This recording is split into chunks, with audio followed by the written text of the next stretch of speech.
Bonjour. De l'aluminium, on en trouve un peu partout. Dans notre cuisine, les canettes, les boîtes de conserve, les capsules de café, mais aussi dans les vaccins.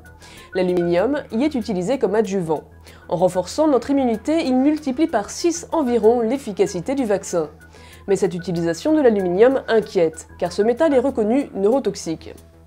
Les premiers signes de toxicité de l'aluminium sont apparus en 1921 chez un travailleur qui utilisait l'aluminium dans des bains d'acide et qui a eu des troubles neurologiques très graves, qui a développé une démence. Et ensuite, dans les années 70, les insuffisants rénaux qui utilisaient des eaux de dialysa contenant de l'aluminium, on a assisté à ce qu'on a appelé la démence dédialysée, une épidémie de démence dédialysée, puisqu'en fait, les reins n'éliminaient pas l'aluminium qui migrait vers le cerveau et entraînait ces troubles neurologiques.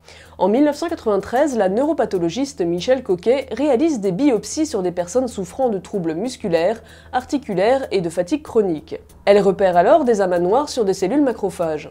Elle voit le premier cas en 93 qu'elle rapporte en 94, et moi en 94 j'ai vu le deuxième cas.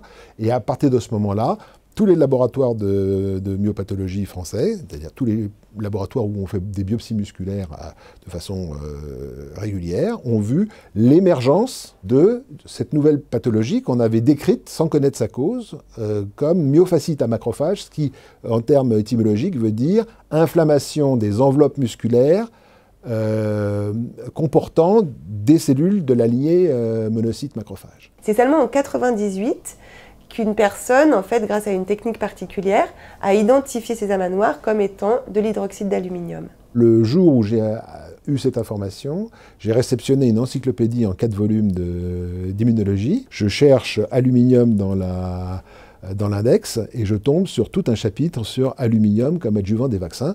Très honnêtement, je ne savais pas qu'il y avait de l'aluminium dans les vaccins. Et finalement, en 2001, nous avons publié le lien direct et certain, qui n'est plus remis en cause par personne, entre une vaccination ancienne et cette lésion persistante dans le muscle anciennement vacciné.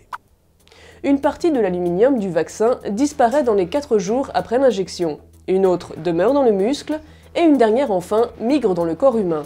On a injecté des particules directement dans le cerveau et on s'est aperçu qu'elles n'en sortent pas. En 1998, l'OMS recommande des études épidémiologiques pour évaluer la dangerosité de l'adjuvant aluminique. Et donc en 2004, le Conseil scientifique a présenté ses conclusions. Il nous dit que le lien entre la lésion, donc l'endroit où on a attesté de la présence d'aluminium, et la myofasciite à macrophage est hautement probable, mais que les symptômes des malades, donc épuisement, douleur, puis troubles cognitifs, ne seraient pas liés à la lésion. Donc, il ne recommande la poursuite d'aucune étude.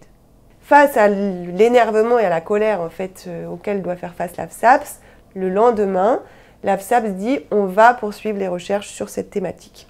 En 2005, un nouveau groupe ad hoc de chercheurs est mis en place et les résultats de cette étude auraient dû amener à contre-indiquer la vaccination avec un vaccin contenant de l'aluminium chez les personnes présentant un terrain particulier. Eh bien, selon toute logique, l'agence aurait dû financer.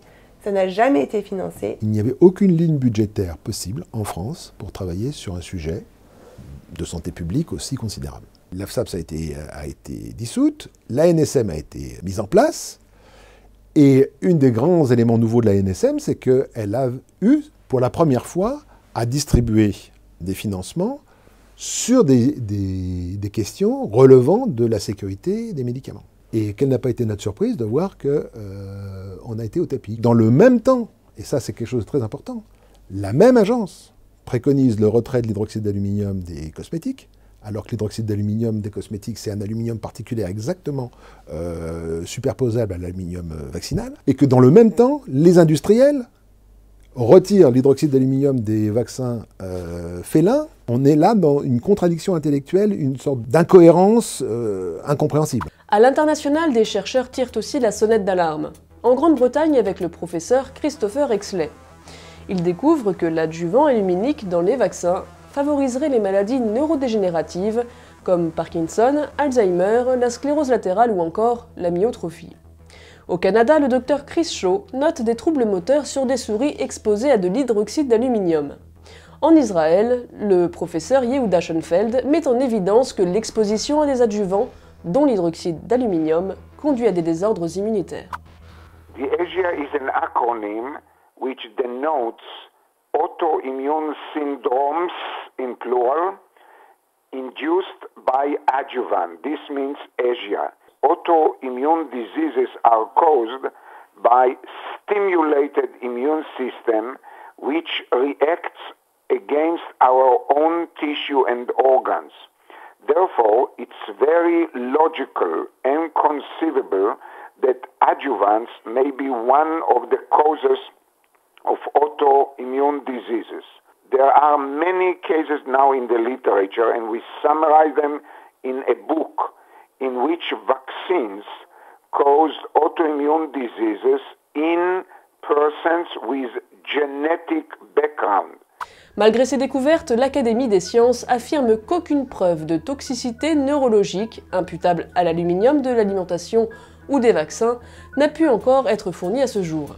Si le milieu scientifique doute encore, la justice, elle, prend position.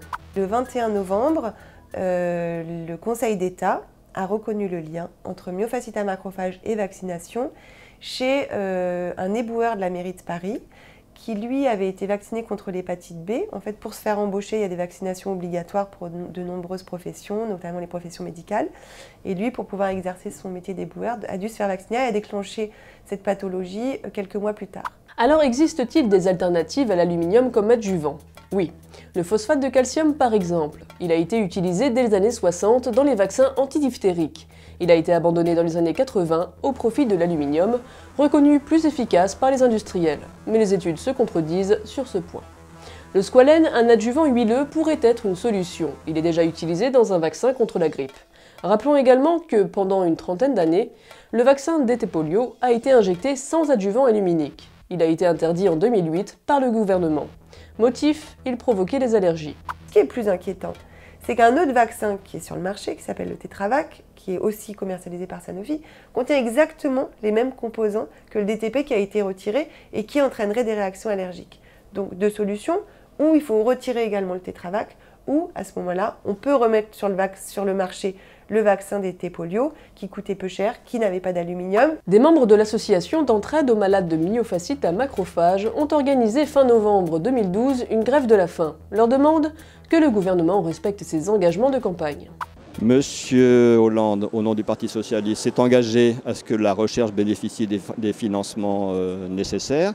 Madame Touraine s'est engagée à ce que des vaccins sans aluminium, DT-polio, soient remis à disposition des familles. Pour moi, c'est insupportable que l'on continue de vacciner des enfants tout en sachant ce qui peut leur arriver. J'ai été vaccinée hépatite B en 1996, je suis tombée très malade 2 mois après. 15 ans sans diagnostic, fibromyalgique, ensuite troubles bipolaires. J'ai pris des médicaments psychiatriques pour tenter de ne plus souffrir, sans succès bien sûr.